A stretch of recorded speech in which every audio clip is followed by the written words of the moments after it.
की भी आपको बताते चले, जहां पर कल मजलिस आमला का इजलास बीजेपी का था, लेकिन इस बीच जम्मू कश्मीर भी सरफहरिस्त रहा। दिल्ली में भारतीय जनता पार्टी की कौमी एग्जीक्यूटिव कमेटी की जो मीटिंग हुई है, इसमें तकरीबन 124 मेंबरान ने शिरकत की है। वज़ीर आज़म शरीक हुए, वज़ीर दाखिला थे, वज़ीर दिफा थे और वज़ीर मालियात भी इस मीटिंग का हिस्सा थी और दीगर मेंबरान। जम्मू कश्मीर से भी मेहमानों को बुलाया गया था, जो पार्टी के इस बार नए मेंबर्स थे, जिनको ईसी का मेंबर बनाया गया था। लेकिन इसके साथ साथ हुकूमत की जो अब तक की हुसूलियाबियां हैं, मौजूदा सूरत हाल है, तमाम चीजों पर एक एक करके पार्टी सदर से लेकर वज़ीर आज़म तक डिस्कस किया गया और उसके बाद प्रेस कॉन्फ्रेंस में भी एक एक चीज बताई गई। बड़ी बात यह कि सरकार की तरफ से प्रेस कॉन्फ्रेंस 2 की गई।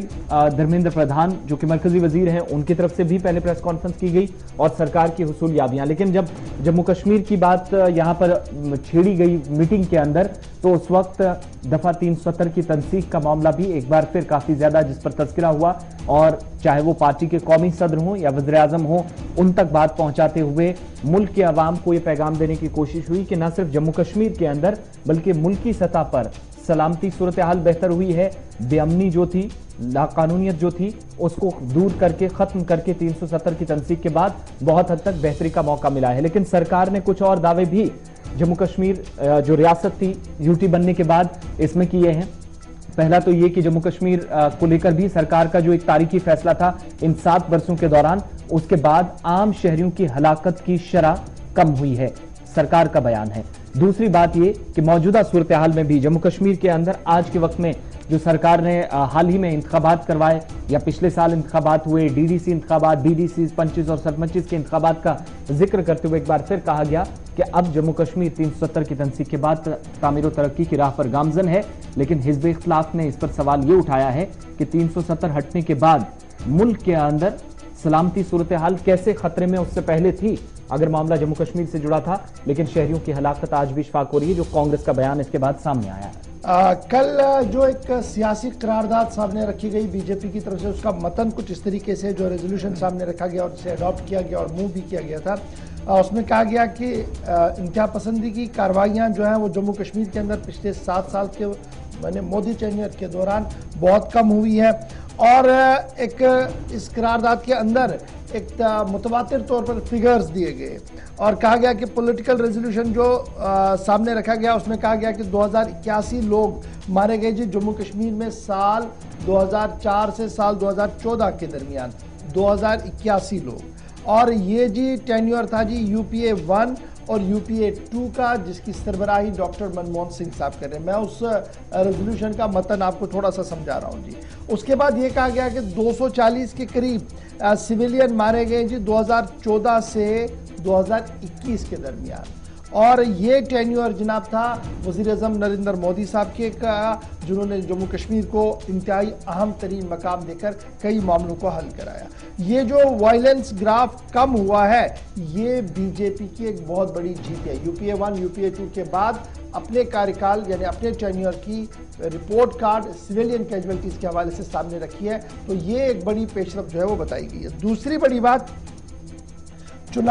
चुनाव को लेकर भी, जहां पर उत्तर प्रदेश, उत्तराखंड, पंजाब, मिजोरम, गोवा, गुजरात और मध्य प्रदेश के अंदर इन 5 रियासतों के अंदर चुनाव होने जा रहे हैं आइंदा फरवरी मार्च के अंदर, तो वहां पर किस तरीके से पार्टी कामयाबी के साथ हमकिनार हो और ये जो एंटी इनकम्बेंसी बीजेपी या लोकल स्टेट गवर्नमेंट्स के खिलाफ है, उन्हें कैसे डाइल्यूट किया जाए, उस हवाले से एक मुतम्मदी को तय किया गया।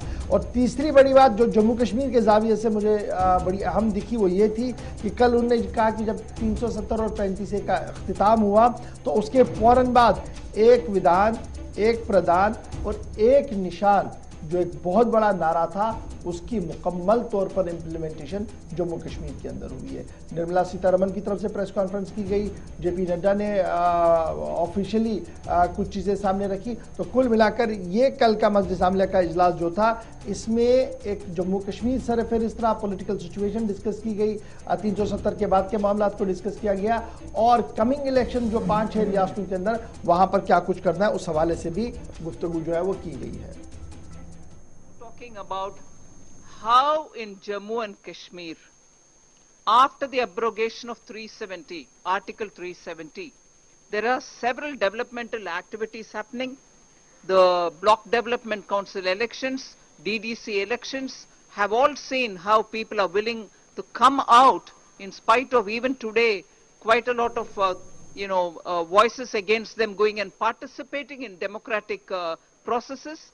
People have come out and good results have been shown. One statistic which I would like to draw your attention is the industry promotion scheme worth of 28,400 crores was also launched in January 2021 for J&K.